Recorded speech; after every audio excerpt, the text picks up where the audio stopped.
ঘূর্ণাবর্তের কারণে ধেয়ে আসছে নিম্নচাপ।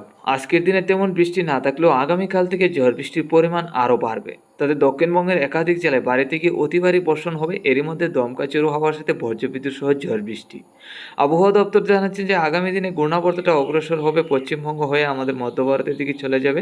তারপরেও এই ঘূর্ণাবর্তের কারণে দক্ষিণের দমকা হাওয়া বইতে থাকবে ত্রিপুরা বাংলাদেশের উপর, যার কারণে বঙ্গোপসাগর থেকে নিম্নচাপ প্রবেশ করবে আগামী 22 তারিখ পর্যন্ত। তো প্রত্যেকদিন নিম্নচাপ আসবে এবং প্রত্যেকদিন বৃষ্টি হবে। তাদের বন্ধুরা দেখে নিচ্ছি আজকে এবং আগামীকাল কী পরিমাণ বৃষ্টির সম্ভাবনা, আগামীকাল থেকে কী পরিমাণ বৃষ্টি থাকবে, এছাড়া আগামী দিনগুলিতে কী পরিমাণ নিম্নচাপ প্রবেশ করবে। প্রথমে দেখে নিচ্ছি আজকে এবং আগামীকাল কী পরিমাণ বৃষ্টি হবে। আজ 18 আগস্ট রবিবার 2024। আজকে সকাল থেকে ঘূর্ণাবর্ত রয়েছে বাংলাদেশের উপর, আর এই ঘূর্ণাবর্তের কারণে নিম্নচাপ আছে আমাদের ত্রিপুরা, চট্টগ্রাম, আসামের শিলচর, করিমগঞ্জ, হাইলাকান্দি জেলায়। তাতে তেমন বৃষ্টি নেই, নিম্নচাপ আছে হালকা পাতলা। আজকে দুপুরের মধ্যে গেলে এই নিম্নচাপটা বাড়বে। ঘূর্ণাবর্তটা থাকবে কলকাতা, রাজশাহী এবং খুলনার দিকে। তাতে নিম্নচাপ থাকবে সম্পূর্ণ বাংলাদেশ এবং আমাদের ত্রিপুরায়, আসামের শিলচর, করিমগঞ্জ, হাইলাকান্দি জেলা, এছাড়া উত্তরবঙ্গে শিলিগুড়ি, আলিপুরদুয়ার, গুয়াহাটি সহ পশ্চিমবঙ্গের একাধিক জেলায়। তাতে আজকে দুপুরের মধ্যে বৃষ্টির সম্ভাবনা আছে হালকা থেকে মাঝারি আমাদের ত্রিপুরা, চট্টগ্রাম, আসামের শিলচর, করিমগঞ্জ, হাইলাকান্দি জেলায়। এছাড়া রাজশাহী, ঢাকা এবং খুলনা বিভাগের মধ্যে। বাংলাদেশের বাকি জেলাগুলির মধ্যে মেঘলাভাব থাকলেও তেমন বৃষ্টি হবে না। উত্তরবঙ্গে শিলিগুড়ির দিকে মোটামুটি পরিষ্কারই, আলিপুরদুয়ার, গুয়াহাটির দিকেও বৃষ্টি থাকবে।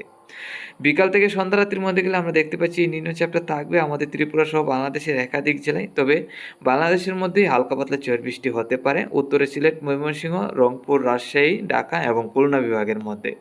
আমাদের ত্রিপুরা এবং চট্টগ্রামের দিকে মেঘলাভাব থাকলেও বৃষ্টির সম্ভাবনা নেই বিকাল থেকে সন্ধ্যা রাত্রি থেকে। এছাড়া উত্তরবঙ্গে শিলিগুড়ি, আলিপুরদুয়ার, গুয়াহাটি, আসামের শিলচর, করিমগঞ্জ, হাইলাকান্দি জেলাগুলির মধ্যেও মেঘলাভাব থাকলে তেমন বৃষ্টি থাকবে না বিকালে। মধ্যরাত্রির মধ্যে গেলেও আমরা দেখতে পাচ্ছি তেমন বৃষ্টির সম্ভাবনা নেই আমাদের ত্রিপুরা বা বাংলাদেশে। তবে কিছুটা বৃষ্টি হতে পারে সিলেট, ময়মনসিংহ, আসামের শিলচর, করিমগঞ্জ, হাইলাকান্দি জেলা, আলিপুরদুয়ার, গুয়াহাটির দিকে। এছাড়া বাকি জেলাগুলি মোটামুটি পরিষ্কারই।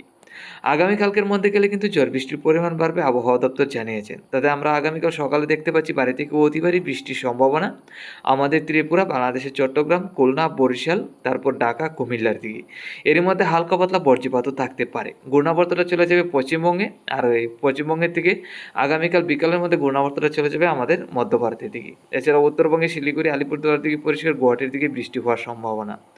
আগামীকাল দুপুরের মধ্যে গেলে আমরা দেখতে পাচ্ছি নিম্নচাপ থেকে বৃষ্টি হবে আসামের শিলচর, করিমগঞ্জ, হাইলাকান্দি জেলা, বাংলাদেশের সিলেট, আমাদের ত্রিপুরা, চট্টগ্রাম, বরিশালের দিকে। তাতে আমরা যেটা দেখতে পাচ্ছি আগামীকাল সকাল থেকে দুপুর পর্যন্ত এইসব জেলায় ভারী থেকে অতি ভারী বৃষ্টির সম্ভাবনা, এরই মধ্যে বজ্রবিদ্যুৎ সহ ঝড় বৃষ্টি হবে। এছাড়া বাংলাদেশের বাকি জেলাগুলির দিকে মোটামুটি মেঘলাভাব থাকলে তেমন বৃষ্টি হবে না। আগামীকাল বিকাল থেকে সন্ধ্যা রাত্রির মধ্যে গেলেও বৃষ্টির সম্ভাবনা সম্পূর্ণ বাংলাদেশেই। আমাদের ত্রিপুরা এবং চট্টগ্রামের দিকে কিছুটা পরিষ্কার হতে পারে। তো বন্ধুরা, আগামীকাল সকাল থেকে দুপুর পর্যন্ত একটানা ভারী থেকে অতি ভারী বৃষ্টি হবে। বিকাল দিকে গিয়ে কিছুটা পরিষ্কার হতে পারে আমাদের ত্রিপুরা এবং চট্টগ্রাম, আসামের শিলচর, করিমগঞ্জ, হাইলাকান্দি জেলায়। তারপর মধ্যরাত্রির মধ্যে গেলে আবারও নিম্নচাপ চলে আসবে আমাদের ত্রিপুরা রাজ্যেও। তাতে আমরা দেখতে পাচ্ছি সম্পূর্ণ বাংলাদেশ, আমাদের ত্রিপুরা, উত্তরবঙ্গে শিলিগুড়ি, আলিপুরদুয়ার, গুয়াহাটি, আসামের শিলচর, করিমগঞ্জ, হাইলাকান্দি জেলাগুলি সহ হালকা থেকে মাঝারি বর্ষণ শুরু হবে আবারও। তো বন্ধুরা, এই ছিল আজকে এবং আগামীকালকের আপডেট। তাতে আমরা যেটা দেখতে পেলাম আজকের তুলনায় আগামীকালকে সারাদিনভর ঝড় বৃষ্টি হবে ত্রিপুরা, বাংলাদেশের একাধিক জেলায়। এখন দেখে নিচ্ছি আগামী দিনগুলিতে কি পরিমাণ নিম্নচাপের সম্ভাবনা আছে। আগামী 20 তারিখ মঙ্গলবারে আমরা দেখতে পাচ্ছি সারাদিনভর বৃষ্টি হওয়ার সম্ভাবনা। 21 তারিখের মধ্যেও বৃষ্টি হওয়ার সম্ভাবনা, নিম্নচাপ থাকবে সারাদিনভর। 22 তারিখের মধ্যেও মোটামুটি নিম্নচাপ থাকবে দক্ষিণবঙ্গের একাধিক জেলায়। 23 তারিখের মধ্যে গেলে কিছু বৃষ্টির পরিমাণ কমতে পারে। তবে 24 তারিখ থেকে মোটামুটি পরিষ্কার হতে পারে দক্ষিণবঙ্গের একাধিক জেলায়। এছাড়া আগামী দিনগুলিতে আর তেমন ঘূর্ণাবর্ত তৈরি হচ্ছে না।